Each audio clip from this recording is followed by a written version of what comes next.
दोस्तों शुरुआत करते हैं आज के टॉपिक की। सेकंड पैनल डिस्कशन बहुत इंपॉर्टेंट टॉपिक है and the topic is why people quit direct selling, challenges, solutions and retention strategies. क्यों लोग छोड़ देते हैं, क्या कारण है, क्या समाधान है और क्या रणनीतियां बनाएं। हमारे बीच में एक लर्नर पैनल है और हम सबसे जुड़ा हुआ मुद्दा है।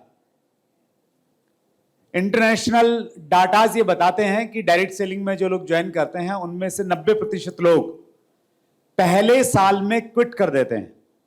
अगर कहीं कोई रिन्यूअल का प्रोविजन है तो 90% लोग रिन्यूअल नहीं करवाते हैं। क्या वजह है? डायरेक्ट सेलिंग, जो लोग इसे जानते हैं वो मानते हैं कि इससे बढ़िया उद्योग नहीं है, इससे बढ़िया कोई कंप्लीट पैकेज नहीं है जहां पे आपको पैसा उतना मिल सकता है जितना आपको चाहिए।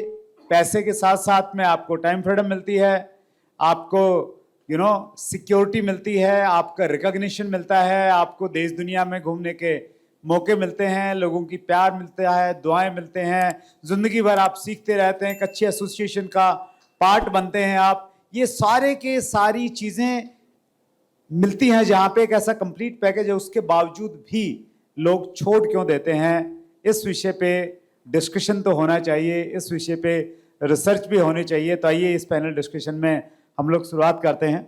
और सबसे पहले हम जाते हैं सुनील सागवेकर सर के पास में। बड़ा अच्छा तजुर्बा है फील्ड का, डायरेक्ट सेलिंग का। क्या 3 कारण आपको लगते हैं सुनील सर, क्यों लोग छोड़ देते हैं? इतना सब कुछ है, सुनील सर ने इतनी कुछ सफलताएं प्राप्त की हैं, लोग आपको कुछ देखते भी हैं, जानते भी हैं, उसके बावजूद भी क्यों छोड़ रहे हैं? Yes sir, thank you very much. Thank you. सबसे पहला तो network express and all respected leaders, सभी को नमस्कार, थैंक यू वेरी मच।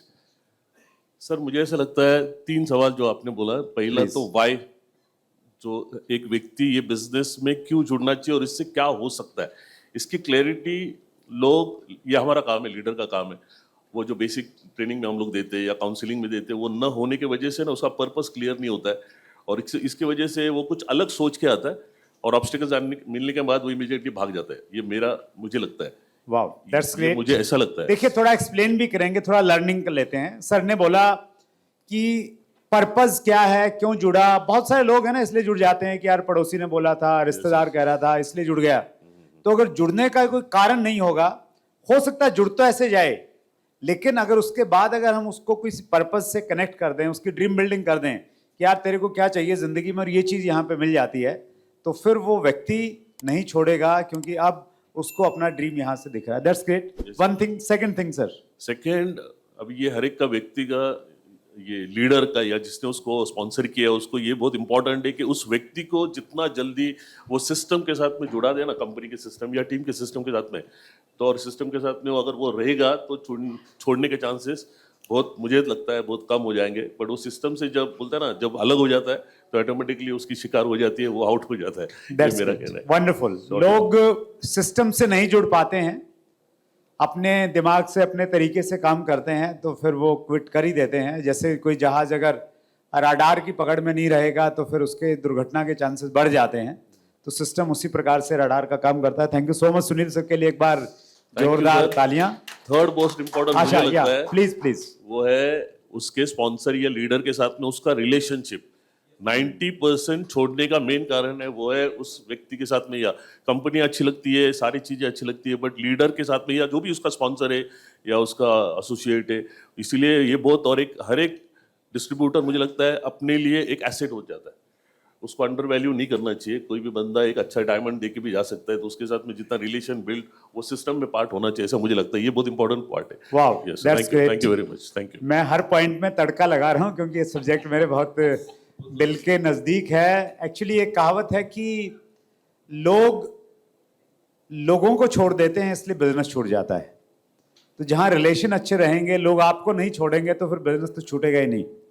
तो रिलेशन अगर अच्छे रहेंगे, रिश्ते अगर हम बनाना सीख जाएंगे, तो फिर चीज़ें बहुत अच्छी हो जाएंगी। और रिश्ते बनाने में महिलाओं का कोई जोड़ नहीं है, एक्चुअली वो कोई कंपैरिजन नहीं है। वो इतने अच्छे रिश्ते बनाना भी जानती हैं, उन्हें निभाना भी जानती हैं। मैडम, आपको क्या लगता है, क्या 2 कारण ऐसे हैं जिसकी वजह से लोग डायरेक्ट सेलिंग में आते हैं और फिर छोड़ के चले जाते हैं? Thank you. Thanks for the opportunity. Thanks to Network Express.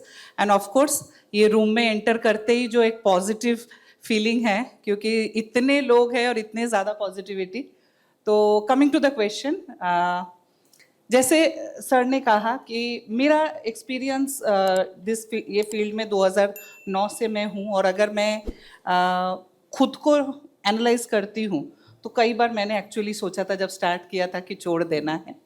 और आई एम सो फॉर्चुनेट कि इसी स्टेज पे कोई बैठे हैं जिनके वजह से मैं नेटवर्क इंडस्ट्री में टिकी रही. एंड मतलब regards to Sunil Sagvekar sir.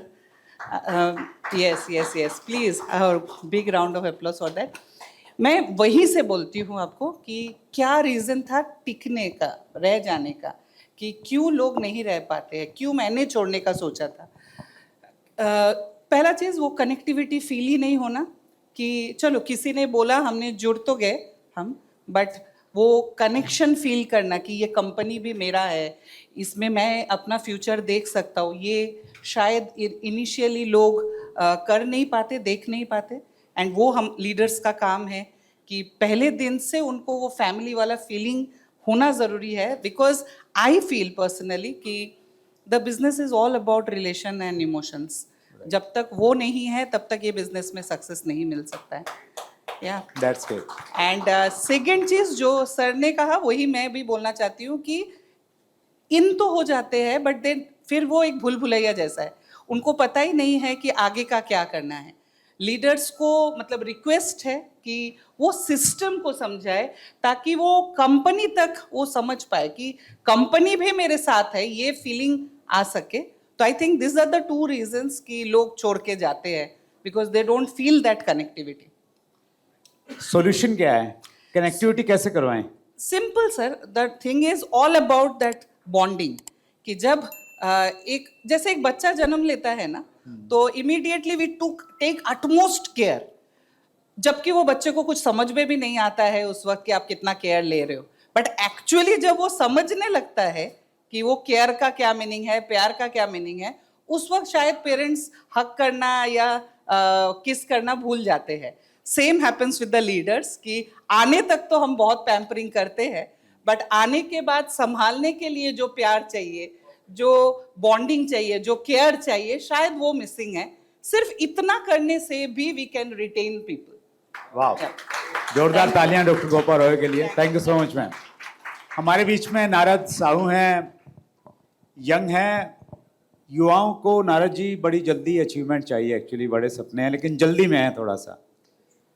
और डायरेक्ट सेलिंग जो है कोई क्विक रिच मनी स्कीम तो है नहीं, टाइम लगता है. एक तो कारण मुझे ये लगता है इसलिए छोड़ते होंगे. और क्या कारण आपको लगता है क्यों लोग छोड़ते हैं, स्पेशली जो यूथ है? Okay. Thank you so much, Suren sir. And thank you so much, Network Express, all team, all leaders और MDs. So, सर मैंने देखा है कि अभी हम टीम तो बनाते हैं 1 लाख, 2 लाख, 4 लाख, 5 लाख की टीम, लेकिन एक समय के बाद हमारी जो लिस्ट है वो खत्म हो जाती है. और हॉट लिस्ट बात करें 10, 50, 100, 500 लोगों का लिस्ट होता है, उसके बाद हम लिस्ट ढूंढने लग जाते हैं. सो मैंने देखा है कि आज मैक्सिमम लीडर्स लिस्ट ना होने के कारण वो बिजनेस को जल्दी क्विट कर देते हैं.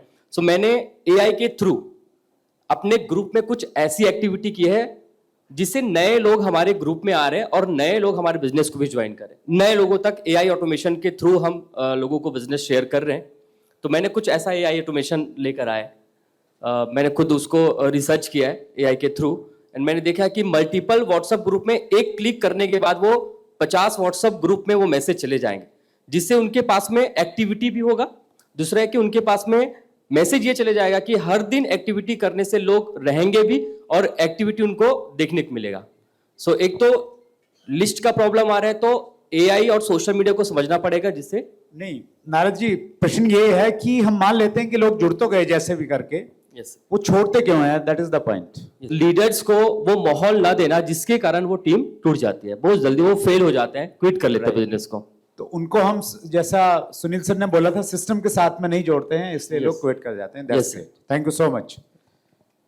हमारे इस पैनल डिस्कशन में किशोर वर्मा जी हैं, federation of direct selling industry के जनरल सेक्रेटरी हैं, और बहुत विजडम है आपके पास में, बहुत डीपली काम करते हैं उद्योग के लिए, हर बारीकी को बहुत अच्छे से समझते हैं।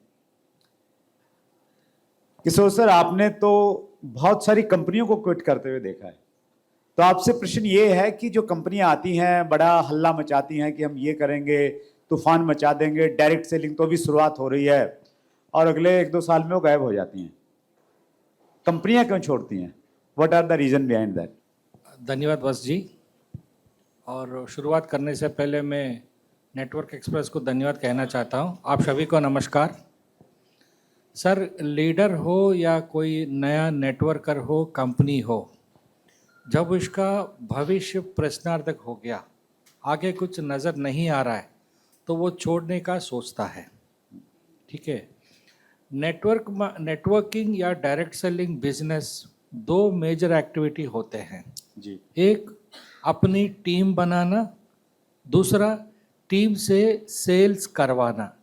ये दोनों से ही किसी का बेनिफिट होता है, अचीवमेंट होता है, ग्रोथ होता है। जब ये सही होता है, कंपनी का भी ग्रोथ होता है। मैक्सिमम नेटवर्किंग या कंपनियां, लीडरशिप एक दूसरे को जोड़ने में, टीम बिल्डिंग में जितना जोर दे रहा है, ऑलरेडी बना हुआ टीम को प्रोटेक्ट करने में, एक्टिविटी में रखने में ध्यान नहीं दे रहा है। आपका जितना कॉन्टैक्ट लिस्ट हो सकता है, आपका जितना रीचेबिलिटी हो सकता है, 100 लोग, 1000 लोग, 10,000 टीम तो बना रहे हैं, लेकिन एक बार टीम बनने के बाद उसमें कितना लोग एक्टिव है, अगर कंपनी की एकदम प्रोडक्ट सही है तो सेकंड टाइम क्यों नहीं खरीद रहा है, ये कोई ध्यान नहीं दे रहा है। अगर उस पर अगर ध्यान दिया, सेल चालू रहेगा, आमदनी आता रहेगा, कोई छोड़ने का सोच भी नहीं करेगा। आप मेरी बात समझने की कोशिश करिए। मान लो आप अपनी जोर लगा के 1 साल में 5,000 की टीम तो बना लिया, बनाने में आपको फ़ायदा हो गया, लेकिन 5,000 में आपका कंपनी की product second time, third time, monthly basis में कितने लोग खरीद रहे हैं? अगर 1,000-1,500 भी रेगुलरली खरीद रहा है, आपका कितना प्रॉफिट हो सकता है? 5,000 से 6,000 हो नहीं रहा, कोई चिंता नहीं। अगर उसी टीम को आपने जिंदा रखा, रेगुलर परचेज हो रहा है, तो कितना टर्नओवर होगा? जुड़ने से जितना कमीशन है उसका डबल ट्रिपल तो आ सकता है। अगर ये सिचुएशन अगर अचीव कर पाया, छोड़ने का सोच ही नहीं आएगा सर। ये मेजर मिसिंग है। जहाँ तक मैंने नोटिस किया है, लोग जितना जोर नेटवर्किंग में लगा रहा है, रिपीट परचेज में नहीं लगा रहा है। रिपीट परचेज नहीं हो रहा है, तो देखिए क्या प्रोडक्ट में इश्यू है, प्राइस में इश्यू है, डिलीवरी में इश्यू है। ये इश्यूज एड्रेस करके रिजॉल्व करना है, कंपनी से बात करके प्रोडक्ट्स रेंज बढ़वाना है और इसकी क्वालिटी बढ़ाना है। अगर ये कर पाया तो लोग जो ड्रॉप आउट हो रहे हैं उसका परसेंटेज बहुत मिनिमाइज कर सकते हैं। That's great. किशोर सर, एक प्रश्न आपसे ये बनता है कि बहुत सारे लोग इसलिए छोड़ देते हैं क्योंकि कंपनी ही बंद हो गई, तो वो उनका फॉल्ट नहीं है, तो वो बेचारे थोड़ा गलत ट्रैप में फंस जाते हैं कई बार।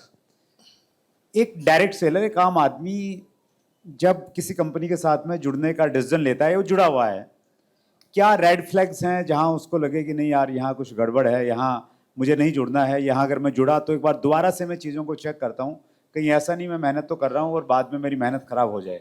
तो क्या रेड फ्लैग्स हैं जो किसी कंपनी में हमें देखने चाहिए? सही बोला सर आपने। देखिए, पहले की कहानी कंप्लीटली डिफरेंट था, लेकिन भारत सरकार से रूल्स आने के बाद डायरेक्ट सेलिंग की बिजनेस का एक क्लैरिटी है हमारे सामने। हर डायरेक्ट सेलर जिस कंपनी में भी काम कर रहा है, अपनी सेफ्टी के लिए, अपनी कॉन्फिडेंस के लिए कुछ चीज़ें चेक करना बहुत ज़रूरी है। जैसा पहले की पैनल डिस्कशन में वस जी ने सबको इंसिस्ट किया कि डायरेक्ट सेलिंग रूल्स क्या कहता है, आपको सबको मतलब समझना बहुत ज़रूरी है। पॉइंट नंबर 2, या आपकी कंपनी रूल्स की हिसाब से चल रही है? अगर कोई कमी है तो कंपनी से बात करना ज़रूरी है। पॉइंट नंबर 3, उसी रूल्स के अंदर डायरेक्ट सेलर के लिए जो नियम दिया गया है उसको पालन करना बहुत ज़रूरी है। जो भी कंपनी जो भी प्रोडक्ट बेच रहा है, साथ साथ वो प्लान इनकम जो ऑफर कर रहा है वो रियलिस्टिक होना चाहिए। जब तक वो रियलिस्टिक है, अर्थमेटिकली पॉसिबल है, कोई कंपनी बंद नहीं होगी सर। 100 रुपया प्रोडक्ट में 80-90% प्रॉफिट दे रहा, कमीशन बांट रहा है, और प्रोडक्ट कोई दूसरा सेकंड टाइम खरीदने की लाइक नहीं कर रहा है, ये सारे रेड फ्लैग्स हैं। That's great. अगर आपको जो मांगे दिए जा रहे तो कहीं ना कहीं बंद हो जाएगा, क्योंकि देने का भी एक हद होता है। तो ये सारे रेड फ्लैग्स आपको देखना होगा। That's great, thank you so much Kishore sir. Sunil sir के पास में आते हैं। सुनील सर, आंकड़े ये बताते हैं कि 90% लोग पहले साल में छोड़ते हैं, और उनमें से भी ज्यादा परसेंटेज उन लोगों का है जो 90 दिन में छोड़ते हैं। विद इन 90 डेज बड़े इंपॉर्टेंट है। तो पहले 90 दिन में क्या हम लोग ऐसा करें कि एक व्यक्ति टिक जाए, 90 दिन तक टिक जाए। 90 दिन तक टिक गया तो फिर चांसेस हैं वो सर्वाइव कर जाएगा। तो कोई 2 काम ऐसे हैं कि यार 90 दिन में ये तो उससे जरूर करवाने चाहिए। ओके सर, मैं अपने टीम में माइंडसेट के ऊपर बेसिक लेवल पे काम करता सर। हूँ। मैं लोगों को बोलता हूँ हर एक डिस्ट्रीब्यूटर का 5 माइंडसेट आप कराओ। नंबर 1 इज, भाई ये बिजनेस तुम्हारा है, ownership, this is my business. ये अगर जिस दिन अभी मैं डिटेल में नहीं जाता हूँ, बट उसको जिस तरह से समझ लेगा तो ऑटोमेटिकली ये पर्पस के साथ में कनेक्ट होता है, ओनरशिप। नंबर 2 इज, उसका है ना पर्पस। अगर एग्जाम्पल देते हैं हम लोग, एक 10 लाख कमाना है तो उसको ही पूछना है कि भाई 10 लाख तुझे क्या लगता है ये बिजनेस से कितने साल में मिल सकता है। बोलता है एग्जाम्पल, मुझे 1 साल में मिल सकता है या 2 साल में मिल सकता है। 1 महीने में तो नहीं मिलेगा ना। तुझे अगर लगता है ये बिजनेस से तुझे 10 लाख 1 साल में मिलना चाहिए, तो तू क्या 1 साल ये बिजनेस में टिकने के लिए रेडी है क्या? जैसे हम लोग बोलते हैं कि जैसे 1 करोड़ रुपया कमाना है तो तुझे 3 से 5 साल में मिलेगा। अगर तू 5 साल टिकेगा तो तुझे 1 करोड़ मिलेगा ना। तो तू 5 साल टिकेगा ही नहीं, तो तुझे 1 करोड़ चाहिए, तो पहले तू माइंडसेट बना टिकने का, है ना। Second mindset. थर्ड इज, सिर्फ टिकने से भी नहीं होगा, तुझे सीखना पड़ेगा, समझना पड़ेगा कि ये 1 करोड़ मुझे कैसे मिलेगा। उसके लिए तुझे ट्रेनिंग में जाना पड़ेगा, कुछ स्ट्रैटेजीज को समझना पड़ेगा। तो वो थर्ड पार्ट आ गया, लर्निंग वाला। फोर्थ बहुत इंपॉर्टेंट माइंडसेट है, ये बिजनेस ही है ना सुनने का, और नया बंदा ना सुनने के लिए रेडी नहीं होता है।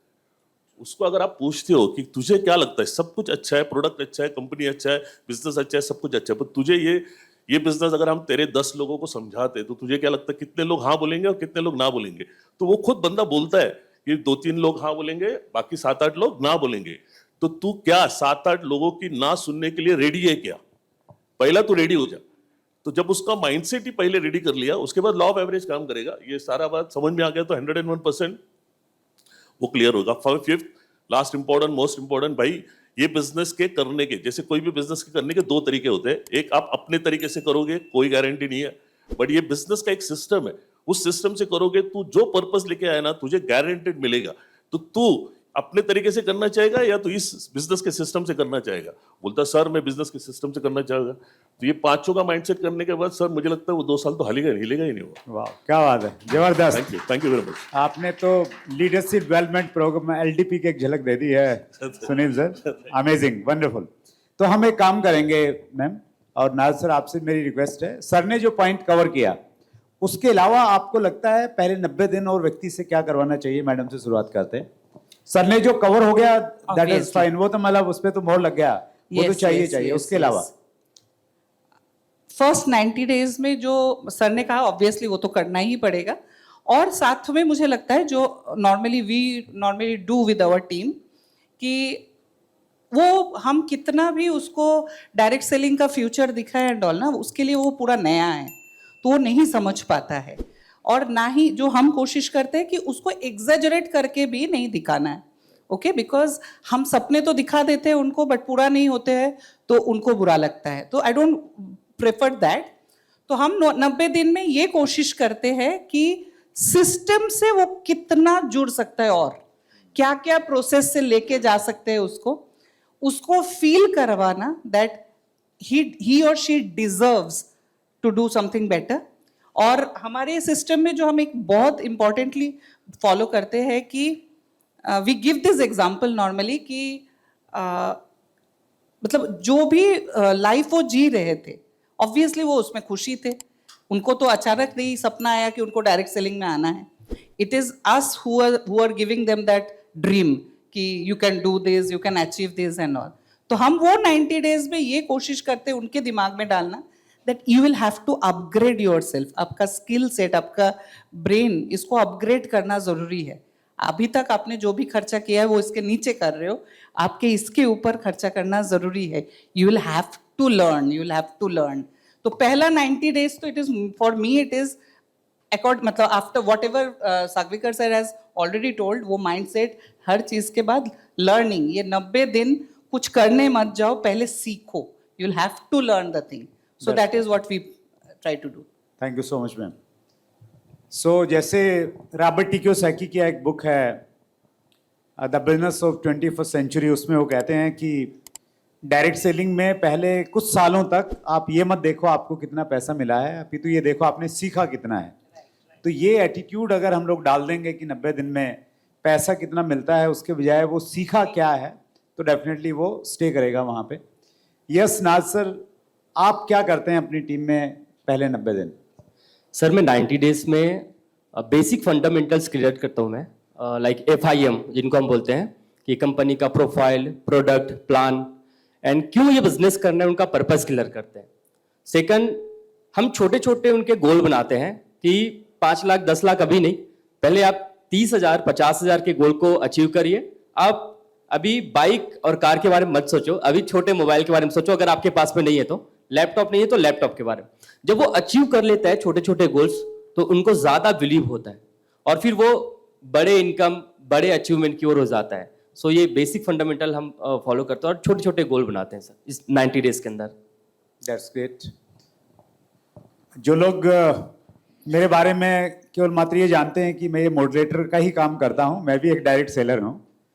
I am part of industry from last 26 years, और अच्छी बात यह है कि एक ही कंपनी के साथ में एसोसिएटेड हूँ. सो मेरा जो तरीका रहता है सुनील सर, हमारे यहाँ पे हर कंपनी में बेसिक स्कोर कार्डिनल को हम फॉलो करते हैं. तो हम मेक श्योर करते हैं कि 90 दिन में बंदा ना बेसिक्स पे आ जाए. हमारे यहाँ वी फॉलो 6 बेसिक्स, जिसमें वो प्रोडक्ट यूज करने लग गया है, उसके साथ में उसने लिस्ट बना ली है, 2 लिस्ट हैं. ड्रीम बिल्डिंग करवा देते हैं उसकी, और प्रोस्पेक्ट लिस्ट बना देते हैं, और उसको एक ऐसा तरीका बता देते हैं कि वो लिस्ट उसकी ग्रोइंग मोड में रहे हमेशा, ऐसा नहीं कि वन टाइम वाली नहीं है. फिर प्रोफेशनल वे में कैसे अपॉइंटमेंट लेना है वो हम उसको सिखाते हैं 90 दिन में. उसके बाद में फिर प्रेजेंटेशन कैसे देना है, इफेक्टिव प्रेजेंटेशन कैसे देना है वो सिखाते हैं. फॉलोअप बड़ा इंपॉर्टेंट है. और फिर स्टार्टअप, एक बंदा अगर जुड़ता है तो उसका right startup, right take off कैसे करते हैं. तो 90 दिन में प्लानिंग ये रहता है कि जब तक ये 6 काम वो टिक मार्क करके नहीं कर लेता है, तब तक हम उसे हटाते नहीं अपनी लिस्ट से. तो राइट टेक ऑफ अगर हो जाता है तो फिर चांसेस हैं कि वो सर्वाइव करेगा और लंबे समय तक काम करेगा. That's great. एक अपलाइन क्या गलती करता है सर? हम किशोर सर के पास में आएंगे, उससे पहले आपसे शुरुआत करते हैं. लोग तो छोड़ देते हैं, एक अपलाइन अक्सर क्या गलती करता है जिसकी वजह से लोग छोड़ देते हैं? ओके, देखिए जैसे मतलब एक आदमी को प्रेजेंटेशन देने के बाद फॉलोअप इंपॉर्टेंट है. Right. फॉलोअप करके उसका क्लोजिंग हो गया, बट फॉलोअप के बाद फॉलो थ्रू बहुत इंपॉर्टेंट है. फॉलो थ्रू का मतलब होता है वो जो पर्पस से आया है, जैसे एग्जांपल इनकम के लिए आया है, Yes. पहला चेक निकाल के देना ये उसके स्पॉन्सर का और उसके लीडर का काम है. वो जैसे ही फर्स्ट चेक उसका आ गया ना सर, उसका कॉन्फिडेंस लेवल कई गुना बढ़ गया. ऑटोमेटिक तो उसके लिए उसके 10 मीटिंग कराना पड़ेंगे, उसके साथ में प्रेजेंटेशन स्किल सीख लेगा, लास्ट में क्लोजअप कैसे होता है, फॉर्म कैसे भरते हैं, वो सारा है ना हैंड होल्डिंग वाला पार्ट अगर उसने कर लिया ना, मतलब हर स्पॉन्सर का, हर जो भी व्यक्ति किसी को जुड़ाता है, तो ज्वाइनिंग इज नॉट इम्पॉर्टेंट, उसका follow through is most important. पहला चेक निकालने के लिए, उसके बाद तो और भी है बातें, बट ये अगर कर लिया ना सर, 90% चांसेस है कि वो अभी लंबा तरीका रहेगा. लोगों का क्या है, जैसे हम लोग बोलते हैं ना 4 पिलर्स ऑफ डायरेक्ट सेलिंग, मतलब जब एक्टिविटी की बात आते हैं, रिक्रूटमेंट और रिटेलिंग, ये फर्स्ट पॉइंट ऑफ हमारा एक्टिविटी है. सेकंड जो फॉलोअप वाला एक्टिविटी होता है, जिससे प्रोडक्ट लिया होगा उसका फॉलोअप करोगे तो रीपर्चेस होगा, पर एक जुड़ा हुआ बंदे को आप फॉलोअप करोगे तो उसका रिटेंशन होगा. लोग पहला 2 पता है, बाकी के 2 भूल गए. अगर हम देखेंगे 10 लोगों को हम मिलते हैं ना, तो एक ही बार मिलते हैं, सेकंड टाइम मिलने नहीं जाते उसको. और ये भी एक बहुत बड़ा मेजर रीजन है डायरेक्ट सेलिंग में ये 90% ड्रॉप ऑफ होने का. तो फॉलो थ्रू नहीं होता है, ये मुझे लगता है. That's good, wonderful sir. मैं अपने पुराने ज़माने में चला गया था सर, 25-26 साल पहले. जब उस समय डीडी आता था, कंपनी चेक भी नहीं देती थी, अलग जमाना था, अभी तो चीज़ें बदल गई हैं। तो जब हम लोग को डीडी आता था ना सर, पहले तो उसको बैंक में लास्ट डेट में डिपॉजिट करते थे, तो उसको दिखाते थे कि देखो मैंने ये प्रोडक्ट लिया और ये आया मेरे पास में। तो उससे एक अपना भी कॉन्फिडेंस बनता था, दूसरे लोगों में कॉन्फिडेंस बनता था कि यह सच आया, इसको आया तो फिर मैं भी आएगा। और ये चीज़ मुझे लग रहा है 25 साल पहले भी काम करती थी, आज भी काम करती है। जितना मर्जी आप दिखाओ कि यार सामान खरीदने से पैसे आता है, लेकिन जब तक उसके अकाउंट में आता नहीं है ना, तब तक उसको लगता नहीं है, तो उसका कॉन्फिडेंस बनता है। That's great, wonderful. Yes ma'am, आपको क्या लगता है क्या गलती करते हैं लीडर, अपलाइन क्या गलती करता है? जैसे सर ने बताया कि वो उसको ज्वाइन तो करवा देता है, लेकिन वो फॉलो थ्रो नहीं करवा पाता है उसका। आपको क्या लगता है क्या एक बड़ा कारण है? मुझे पर्सनली लगता है कि ज्वाइनिंग हो जाने से पहले हम मतलब आपने किसी ने अभी जस्ट थोड़ी देर पहले कहा था कि अगर मेरे पास 500 लोग हैं, 5000 लोग हैं, हम वो 5001 के पीछे भागते हैं कि और एक ज्वाइनिंग लाने का। हम ये नहीं सोचते हैं कि हमारे पास ऑलरेडी जो ज्वाइंट लोग हैं, पहले उनको स्टेबल करना, उनको तैयार करना, ताकि आगे का फौज बन सके। हम फौज बनाने के पीछे जाते हैं बट हम ट्रेन नहीं करते। तो आई फील पर्सनली कि लीडर से ये गलती बहुत ज़्यादा होती है कि वो ज्वाइनिंग के पीछे भागते हैं। उसके जगह अगर हम लोगों को तैयार करें, I think that will be better. Wonderful, that's great. जैसे एक टाइम में हमारे देश में ना जनसंख्या कम थी, तो उस समय जरूरत थी कि जनसंख्या वृद्धि होगी, थोड़ी सी खेती में काम करने के लिए लोग चाहिए, फैक्ट्री में काम करने के लिए लोग चाहिए। तो फिर एक समय आ गया कि जनसंख्या बहुत बढ़ गई, तो अभी जरूरत इस चीज़ की है कि जनसंख्या पे थोड़ा कंट्रोल लगाया जाए। तो सेम वे हमारे यहाँ पे भी वो जनसंख्या वृद्धि वाला ही कार्यक्रम चलता रहता है कि नए लोगों को लाओ, नए लोगों को लाओ। लेकिन उसकी बजाय अगर हम लोग ये मान दें कि यार जनसंख्या बहुत है, अभी जो आ गया उसको हम लोग लायक बनाएंगे। अभी है ना नियम ये था कि भाई बच्चे 2 ही अच्छे, तो 2 हों, उनका अच्छा पालन पोषण कर दें तो बहुत बढ़िया है। तो दैट्स ग्रेट, बहुत बढ़िया आपने बताया ma'am. Yes Narad ji. Sir upline जो शुरुआत में तो उनका कनेक्टिविटी बहुत अच्छा रहता है, लेकिन जैसे जैसे उनके लीडर्स तैयार होते हैं फिर उनका कनेक्टिविटी धीरे धीरे कम हो जाता है, और जिसके कारण उनके जो सारे टीम है या लीडर्स है वो धीरे धीरे हटने लग जाते हैं। सो मुझे ऐसा लगता है कि उनके साथ शुरुआत में भी कनेक्टिविटी बना के रखें, और जब तक वो बड़े अचीवमेंट ना ले, जब तक वो लीडर्स ना बन जाए अच्छे से, तो उनके साथ वो कनेक्टिविटी बना के रखें ताकि वो ग्रोथ कर। Connectivity, regular communication, telephonically communication रखना है उनसे। यस सर, कनेक्टिव एक तो कम्युनिकेशन कर सकते हैं कॉल्स में। दूसरा सर ट्रेनिंग्स लाइक कि उनके टीम का पर्सनल, जैसे हम होल टीम का अगर कोई ट्रेनिंग ले रहे हैं लेकिन उनके टीम में प्रॉब्लम आ रहे हैं, तो उनके टीम का पर्सनल अगर हम ट्रेनिंग करेंगे तो उन पूरे टीम्स का प्रॉब्लम हमको समझ में आएगा। अब हम लीडर्स का ट्रेनिंग कर रहे हैं, उनके टीम का ट्रेनिंग नहीं कर रहे हैं, तो हम उनके प्रॉब्लम को नहीं समझ पा रहे हैं, जिससे वो अपने टीम को सिखा नहीं पा रहे हैं। सो अपलाइन की रिस्पॉन्सिबिलिटी है कि लीडर्स का ट्रेनिंग लेने के बाद आप पूरे होल टीम का भी अगर ट्रेनिंग ले तो ज़्यादा रिक्रूटमेंट भी होगा और ज़्यादा रिटेनिंग भी होगा। That's great, wonderful. Kishore sir, आपको क्या लगता है, लोग फील्ड में आप रहते हैं, लोगों से बातचीत भी करते हैं, क्या गलती करते हैं लोग, बड़े लीडर स्पेशली? सर जैसे एक नया प्रॉस्पेक्ट को डायरेक्ट सेलर मिलता है, वो प्रॉस्पेक्ट कुछ उम्मीद में ही हमसे मिलता है, एक अपॉर्चुनिटी उम्मीद में ही आता है, राइट, नो डाउट। जब उनको सिस्टम समझाया जाता है, उसका अचीवमेंट बताता है, लेकिन वो अचीवमेंट के लिए कितना लंबा समय से लगा है, क्या मेहनत किया है, क्या धक्के खाए हैं, ये नहीं बताता है। वो सामने वाला ऐसा समझाया कि तो अच्छा मैं इतना कर लिया तो ये मुझे सीधा मिल जाएगा, जल्दी मिल जाएगा। ये मिसिंग पॉइंट्स है सर। जितने भी अचीवमेंट्स होते हैं, लीडर्स अपनी स्पीच में ये बताते हैं कि मैं इतना कमा लिया, लेकिन ये कितना लंबा समय से सिस्टम के साथ जुड़े हैं, कितना कष्ट किया है, कितना दिक्कत हुआ है, ये कोई नहीं बता रहा है। ये एक मिसिंग पॉइंट है सर। तो सामने वाला उतना ही उम्मीद करके आएगा कि मैं आज ज्वाइन कर गया, ये खरीद लिया, इतना कर लिया तो मुझे ये मिल जाएगा। वो सीधा पॉजिटिव स्टेप्स ही नजर आ रहा है, नेगेटिव स्टेप्स वो कहीं पर दिखाई नहीं जा रहा है। ये एक मिसिंग पॉइंट है। That's great. रियलिस्टिक, रियल में क्या मिल सकता है, कितना उसको उम्मीद रखना चाहिए, वही बताना है। और ये भी बताना है कि टर्म्स कंडीशन अप्लाइन है, ये बड़ी बड़ी गाड़ियां भी आएंगी, सब कुछ मिलेगा, बट उसके लिए ये सब जैसा करना दिखाया पड़ेगा। वैसा नहीं आएगा, उसके लिए कष्ट करना होगा। राइट है। और कंसिस्टेंसी, कमिटमेंट बहुत इंपॉर्टेंट है। इसमें नियम और नियत ये भी बहुत जरूरत है। Right, that's great. रिटेंशन पे आते हैं सर हम। अगर लोगों को रिटेन करके रखना है, टीम में ऐसा क्या कल्चर हम लोग डेवलप करें? क्योंकि कल्चर एक बार डेवलप हो जाता है उस चीज, उस माहौल में जो लोग रहते हैं तो फिर उसी प्रकार से बड़े होते हैं। सुनील सर, क्या कल्चर क्या डेवलप होना चाहिए कि लोग रिटेन करें एक बार? What culture we can apply और वी कैन डेवलप? सर, हमने जो सिस्टम बनाया है उसमें एक पार्ट है रोल नंबर 4, जिसमें ऐसा बताया जाता है कि भाई आपको अपने अपलाइन के साथ में या जो भी स्पॉन्सर के साथ में हर 15 दिन में मिलना है। अच्छा, क्यों मिलना है? पहला बात तो आपके मन के अंदर कुछ जो भी है ना, सवाल आते हैं, डाउट्स आते हैं ना, उसको कोई प्लेटफॉर्म या कोई सुनने वाला होता ही नहीं है।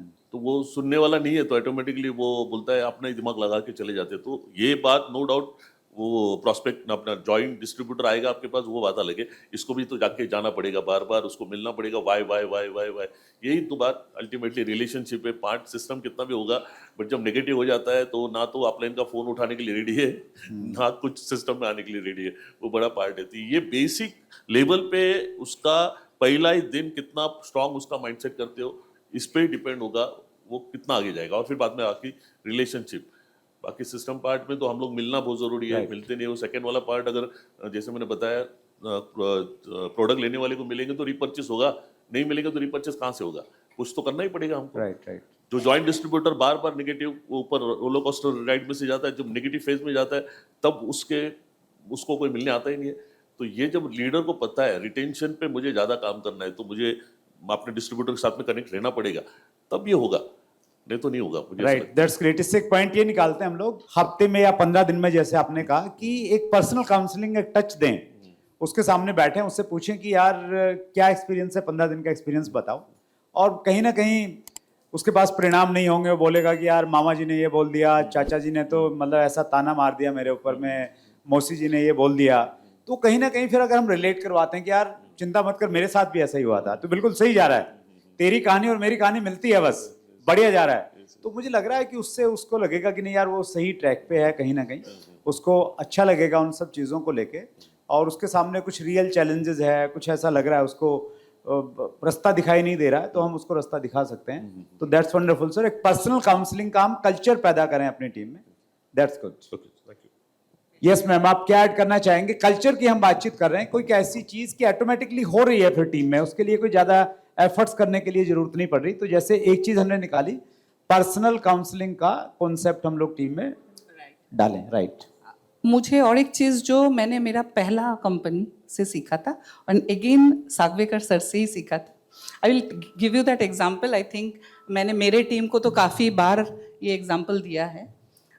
एक दिन था सर, जब यहाँ पे एक डोंबिवली स्टेशन है जहाँ पे मैं मीटिंग करके last train I was taking, and sir का कॉल आया था और मैं बहुत प्राउडली सर को बताया था कि सर अभी मैं ये मीटिंग करके यहाँ से निकल रही हूँ। सर ने उस दिन उस वक्त कुछ भी नहीं कहा था। सर ने अगले दिन मुझे कॉल करके बोला था, डोंट डू दैट, आप ये दोबारा मत करना। तो that day he explained me very well that team में ना ये एक प्रोफेशन के जैसा है, प्रोफेशनलिज्म लाना पड़ेगा। वो कल्चर के बगैर नहीं होगा। अगर मैं किसी के घर पे रात को 10 बजे कॉल करके निकल रहा हूँ, वो बंदा जुड़ने से पहले 100 बार सोचेगा, क्योंकि उनको लगेगा उनको भी रात 10 बजे तक काम करना पड़ेगा, राइट? तो सर को शायद याद भी होगा या नहीं, आई डोंट रिमेंबर, 2010-11 का बात है, but I still remember that thing and I always try to keep that culture in the company कि हर एक टीम मेंबर को यही सिखाती हूँ कि इसको ना प्रॉपर मतलब प्रोफेशनलिज्म दिखाओ आप, ताकि सामने वाले बंदे को भी लगे कि ये मेरा हॉबी या पास टाइम या पार्ट टाइम इनकम नहीं है। This can be your career. This is your business. You will have to take it as your business. You will have to show that professionalism. तो मुझे लगता है कि ये अगर हम ला सके ये कल्चर प्रोफेशनलिज्म का, तो we can, मतलब as a direct selling community we can grow much bigger. Thank you, sir. Thank you so much. Yes, नाज जी। सर, अगर हम अपने टीम में कल्चर या अपने बिजनेस में कल्चर लेकर आना चाहते हैं तो सबसे इम्पोर्टेंट है इथिक्स, जो हम हमेशा बात करते हैं। इथिक्स मतलब कोई बिजनेस में एंटर करता है हमारे, तो उनको पता नहीं कि किनको क्या बोलना है, तो हम उनको पहले वो एथिक्स सिखाएं कि सर मैम जी जैसे हम बोलते हैं, एंड बिजनेस के बारे में प्रॉपर बताया कि मैम ने जैसे बताया कि प्रोफेशनल बिजनेस, तो हमें I am a professional direct seller. दूसरा टेस्टिमोनियल्स इंपॉर्टेंट है, और हमारे पूरे ग्रुप में टेस्टिमोनियल्स के कारण ही वो कल्चर बिल्ड होता है। जैसे सर ने बताया कि वो 10 दिन में आके वो एक रैंक अपग्रेड किया, या 30 दिन में आके उन्होंने इतना इनकम लिया, तो जब वो टेस्टिमनी बताता है तब उनको हजारों लोग सुनते हैं और उससे कल्चर बिल्ड होता है, हमको भी इसको अपग्रेड करना है, इस रैंक को या इसको अचीव करना है। So most important thing sir कि अगर कल्चर बिल्ड करना है तो टेस्टिमनी और एथिक्स को फॉलो करना जरूरी। That's great, wonderful. इस को हम समअप करते हैं। इसमें 2-3 चीजें मुझे लग रहा है हम और ऐड कर सकते हैं। एक, हम लोग छोटे लेवल पे रिकॉग्निशन का कल्चर अपनी टीमों में हम लोग डेवलप करें। चाहे किसी को फर्स्ट इनकम ही मिला है, उसको थोड़ा एक अप्रिशिएशन दे दें, उसके लिए थोड़ा ताली बजा दें, तो उसको लगता है कि नहीं यार, ये मान सम्मान तो मेरे को जिंदगी में आज तक नहीं मिला जितना यहाँ पे मिल रहा है। तो उस सम्मान की वजह से वो कहीं ना कहीं टिका रहता है। उसको थोड़ा सा स्टेज पे खड़े होकर बातचीत करने का मौका दें, तो उसके अंदर में लगता है कि अच्छा मैं बोल रहा हूँ, लोग सुन रहे हैं मेरे को। तो वो जो एक फील आती है, मुझे लग रहा है वो पैसा कम आ रहा है कोई बात नहीं है, लेकिन वो जो इमोशन उसका कनेक्ट कर रहा है, वो एक लीडरशिप जैसा उसको लग रहा है, तो वो उसको कहीं ना कहीं रोक के रखेगा। और एक अच्छा, जैसे नारद जी ने कहा ना कि अगर आप एक ऐसा कल्चर पैदा कर रहे हैं कि हर व्यक्ति बहुत इज्जत कर रहा है, आदर सम्मान मान कर रहा है, जी के साथ में, मैडम के साथ में बातचीत करता है ये लगा के, तो मुझे लग रहा है फिर आदमी टिक जाता है वहाँ, उस माहौल को नहीं छोड़ता। और माहौल को नहीं छोड़ेगा तो फिर अचीवमेंट तो देर से देर उसको आ ही जानी है। That's great. लास्ट में है हम लोग, और कोई एक चीज़ आपको जो लगता है सर, देखिए बहुत सारी चीज़ें, हमने बहुत सारा डिस्कशन किया, चैलेंजेस पे भी हमने बातचीत की, सॉल्यूशन पे भी हमने बातचीत की, रिटेंशन कैसे कर सकते हैं उस पर थोड़ी बातचीत की। आपको लगता है कि नहीं यार ये नॉन नेगोशिएबल है, इससे कंप्रोमाइज नहीं है, ये कोई एक चीज़, सुनील सर से स्टार्ट करते हैं। लोगों को रिटेंशन के लिए कोई एक चीज जो आपको लगे कि ये नॉन नेगोशिएबल है आपकी नजर में। पहला तो उसका पहला चेक निकालना बहुत इंपॉर्टेंट, ये उसका बस एक ही बताना है, एक ही बताना है। हाँ, वही एक ही वही बताना चाहता हूँ कि उसका अगर इनकम पहला निकाल दिया तो ऑटोमेटिकली बाकी सारी चीज हो जाती है। That's great. पहले इनकम निकालना मोस्ट इंपॉर्टेंट। आपकी नजर में क्या है madam? Bonding, second thing, bounding, relation buildup हाँ, बनाना, बाउंडिंग बनाना बिल्कुल, with the company, with the team. That's great. Yeah. Narad sir? Sir trust build करना अपलाइन एंड कंपनी सिस्टम के ऊपर, अगर ये कर ले तो। That's great. किशोर सर? अपनी टीम का शिकायत हो, कोई दिक्कत हो, हम कुछ कर पाए न कर पाए, पहले पेशेंट से उनका सुनना पड़ेगा। सुनने में आधा प्रॉब्लम सॉल्व हो जाता है। Wow, listening is caring. That's great, wonderful. So आज हमने डायरेक्ट सेलिंग के उस मुद्दे पे बातचीत की कि क्यों 90% लोग डायरेक्ट सेलिंग को पहले साल में छोड़ के चले जाते हैं, 90 दिन में क्यों ज़्यादा लोग छोड़ते हैं। हमने कारण भी जाने, हमने समाधान भी ढूंढे, हमने कुछ रणनीतियां भी साझा की, इतने सारे एक्सपीरियंस के साथ में निकली हुई चीज़ें हैं। अब हमारी जिम्मेवारी है कि हम इन चीज़ों को अपने काम में शामिल करें, अपनी टीमों में शामिल करें। और कई सारे टॉपिक मिल गए आपको ट्रेनिंग देने बनाने के और बातचीत करने के, उनको हम लोग शामिल करें और इतनी सक्सेसफुल टीम बनाएं, इतना सक्सेस रेट बढ़ाएं हम लोग अपनी टीम में डायरेक्ट सेलिंग का, कि 2047 में जब विकसित भारत बने ना, उसमें हर इंडस्ट्री का योगदान हो, लेकिन डायरेक्ट सेलिंग का योगदान सबसे ज़्यादा ऊपर हो। सो इस उम्मीद के साथ में इस पैनल डिस्कशन का हम समापन करते हैं। Thank you so much everyone. अंधेरा चना भार नहीं छोड़ता, अंधेरा चना भार